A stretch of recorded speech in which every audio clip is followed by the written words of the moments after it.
ላላ ሰተሽ መተው ነው። ምን ሆነሽ ነው አቡ? እንዴ እኛ ለአንቺ መንገር አለብን እንጂ አንቺ ስንት ነገር የምትነግረኝ ሴትዮ። ኧረ ተይ እንጂ እንዴ! እኔ ሰው እኮ ነኝ፣ የሰው ልጅ እኮ ነኝ እኔ። ስለዚህ ለአላህ ከተውሽ ይኸውልሽ ማሬ፣ ይኸውልሽ አንቺ ባላ ስም የሚለው እኔ አንድ ሰው ሁሉ ነገር ሲደረግብኝ እኮ በቃ ሰው ነው የቆምኩት። በቃ ይኸውልሽ አሁን ይኸውልሽ አቡ ለአላህ ሰተሻል። ለስንት ሰው በሁለት ዓመት ውስጥ የስንት ሰው ባብሻሉ። ለስንት ሰው ቆም ያለው ለአላህ የሰጠ ሰው ደግሞ ይኸውልሽ አላሁን የፈተናሽ ነው። ለአላህ የሰጠ ሰው እንደዚህ አይልም። በቃ አንቺ ለአላህ ሰተሻል፣ አላህ ፍርዱን ያሳይሻል። ሁሉ ጠብቃለሁ። አንድ ሰው ደግሞ ለአላህ ከሰጠሽ ጸሎት አድርገሽ ምናምን ተመለሽ። በቃ ትንሽ ቆይተሽ ግቢ። ሀቡ እስቲክፋር አድርጊ ማሬ። ምን ሆነሽ ነው? አላህ ያሳይሻል። ላውራ ሀቡ ይኸውልሽ ማሬ፣ አንድ ነገር መጀመሪያ ከመግባትሽ በፊት ፈጣሪሽን ለምነሽ ዱዓ አድርገሽ አልቅሰሽ ነግረሹ ገብተሻል አይደለ? የነገርሹ ነገር ደግሞ እመኝኝ ይሆናል። የሆነ ሰው ፈጣሪው ላይ ተደግፎ አልቅሶ ከጠየቀው በኋላ ምላሽ መጠበቅ አለብሽ። ይሆናል ደግሞ እመኝኝ ይሆናል።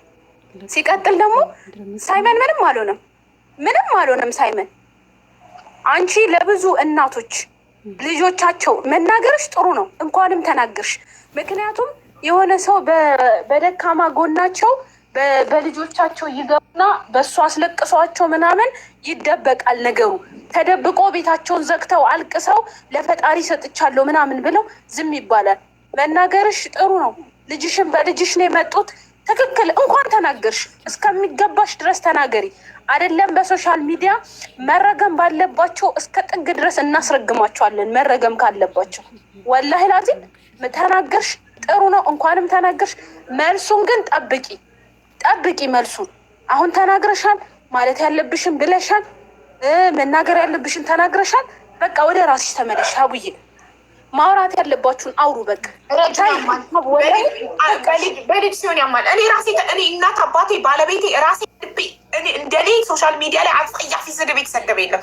እናቴ ትሙት አንድ ነገር አላልኩም። በልጅሽ ግን ያማል። ልቤ ላይ ነው የተወጋሁት። ልቤ ላይ ነው እኔ በስለት የተወጋሁት። ልጄ ነው ደንቆሮ መሀይ የማይሰማ የተባለው ልጄ ነው። በልጅ ግን ያማል። ሁሉንም ትልቅ ሰው ይሰደብ ችግር የለም። ንጹህ መልአክ ልጅ ግን ያማል። እነዚህ ሰዎች ሰው እንዴት ተስማማ?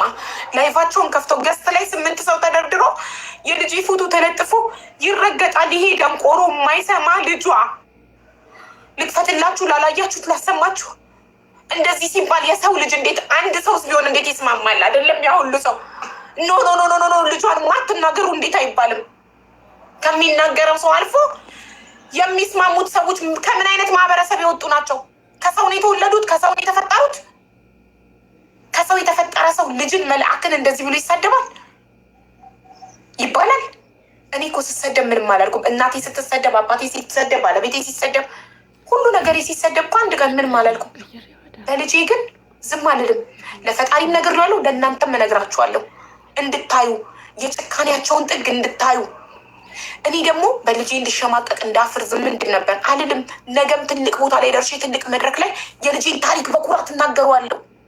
ልጄ ደግሞ ነገ ትልቅ ሆኖ ትልቅ መድረክ ላይ ደግሞ ቆሞ እናቱ ምን አይነት ጀግና እንደሆነች እንደኮራችበት አምና ተቀብላ ረድታው አግዛው በእናቱ ብርታት ከእድሜ እኩዮቹ እኩል መናገር እንደጀመረ መስማት እንደጀመረ እናቱ ስራዋን ጥላ ስራዬን ሪዛይን አድርጌ ከልጄ እኩል ስፒች ትራፒ እየተመላለስኩኝ ልጄ እንዲሰማ ያልፈለቀልኩት እንደ ሬዲዮ ለፍልፌ ስፒች ትራፒስቷ የምታደርገውን እያየውኝ 45 ደቂቃ ቁጭ ብዬ እያየው እየቀዳው እቤት መጥቼ 24 አወር እየለፈለፍኩ ልጄን ትሬን አድርጌ ልጄ እንዲናገር ያደረግኩት ጀግና እናት ነኝ።